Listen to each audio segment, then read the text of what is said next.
নমস্কার বন্ধুরা, আমরা চীনা বাদাম খাই, কিন্তু খাওয়ার আগে আমাদের সাবধানতা অবলম্বন করা উচিত। আমরা প্রচুর পরিমাণে বাদাম নিয়ে আমরা আলোচনা করে থাকি, কিন্তু বাদাম সেই অসুবিধেগুলো আমাদের জানা উচিত বা সাবধানতা অবলম্বন করা উচিত, কারণ এগুলো থেকে আরও ক্ষতির শিকার হতেই পারে।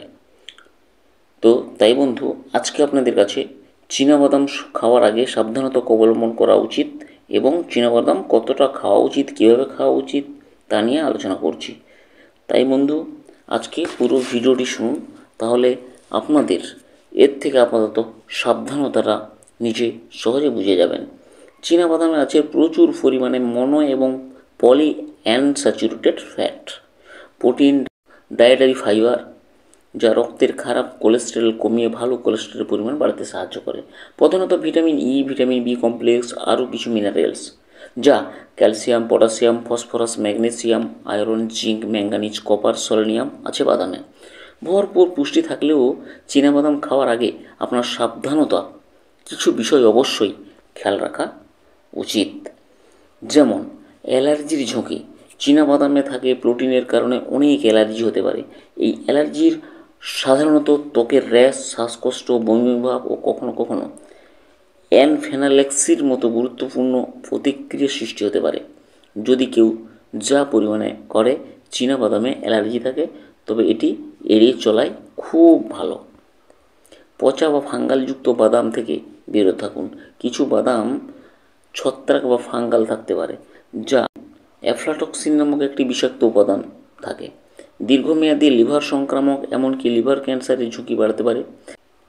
বাদাম কেনার আগে বা খাওয়ার আগে ভালোভাবে দেখে আপনি খেতে পারেন। অতিরিক্ত লবণযুক্ত বাদাম পরিহার করুন। বাদামে পাওয়া অনেক চীনাবাদাম অতিরিক্ত লবণ দিয়ে প্রস্তুত করা হয়, যা উচ্চ রক্তচাপ বা হার্টের সমস্যা তৈরি করতে পারে। স্বাস্থ্যকর বিকল্প হিসেবে কম লবণযুক্ত এবং অপ্রক্রিয়াজাত চীনাবাদাম বেছে নিন। পরিমাণের নিয়ন্ত্রণ রাখুন। চীনাবাদাম উচ্চ ক্যালোরি এবং চর্বিযুক্ত, তাই অতিরিক্ত পরিমাণে খেলে ওজন বৃদ্ধি এবং ওজনের সমস্যা হতে পারে। প্রতিদিন এক মুঠো বা 30 থেকে 50 গ্রাম বাদাম খাওয়া যথেষ্ট, এর বেশি কখনো খাওয়া উচিত নয়। গর্ভবতী মহিলাদের জন্য সতর্কতা। গর্ভবতী মহিলাদের ক্ষেত্রে চীনাবাদাম খাওয়ার আগে ডাক্তারের পরামর্শ নেওয়া উচিত, বিশেষ করে যদি কোনো অ্যালার্জির ইতিহাস থাকে।